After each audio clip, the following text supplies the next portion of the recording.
Tinawag ni Senador Rodante Marcoleta na bayaran ang karamihan sa media, bagay na pinalagan ng media na nagko-cover sa Senado.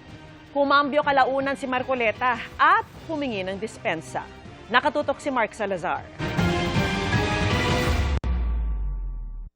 Kayo pong mga participants sa media, nakaramihan po sa inyo ay bayaran.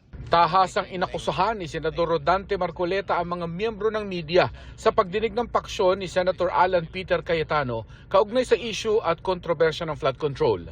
Sabi ni Marcoleta, bakit hindi raw kine-question ng media ang 11 senador ng paksyon ni Senator Win Gatchalian na walaan niyang ginagawa para ituloy ang pagdinig sa tinawag niyang karumal-dumal na pagnanakaw sa salapi ng bayan.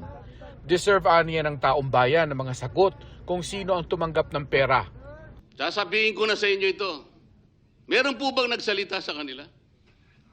Kayo pong members ng media, tinanong niyo po ba sila kung bakit nagpakatahimik sila? Halos 10 buwang singkad hindi sila kumibo. Kinundina ng Senate media ang pahayag na yan ni Marcoleta. Hindi lang anila irresponsable ang pahayag ni Marcoleta, kundi pag-atake rin sa isang institusyon na kinikilalang mahalaga sa anumang demokrasya.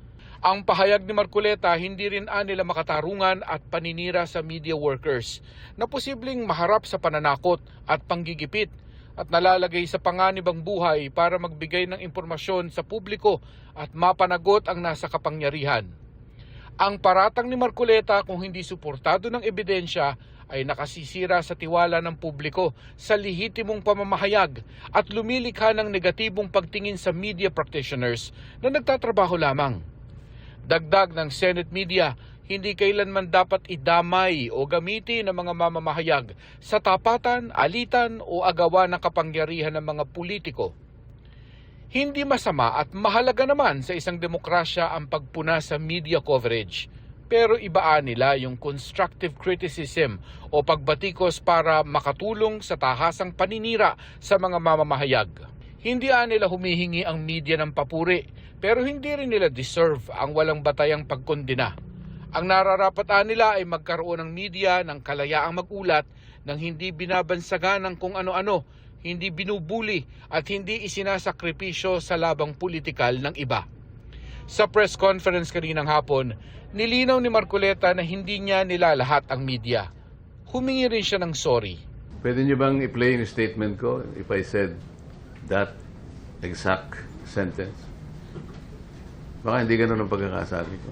Meron po bang basis yung frustration ko? Hindi ko po nilalahat. Wala akong sinabing the entire media ay bayaran. Wala po akong sinabing ganun.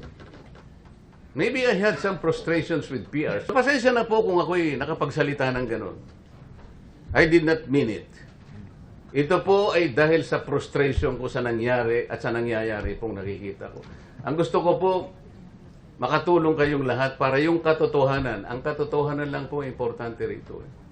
Wala na pong iba. Kapag ang pag-uusapan po natin ay hindi na katotohanan, hindi na po ako sasali doon. Mark Salazar, nakatutok 24 oras.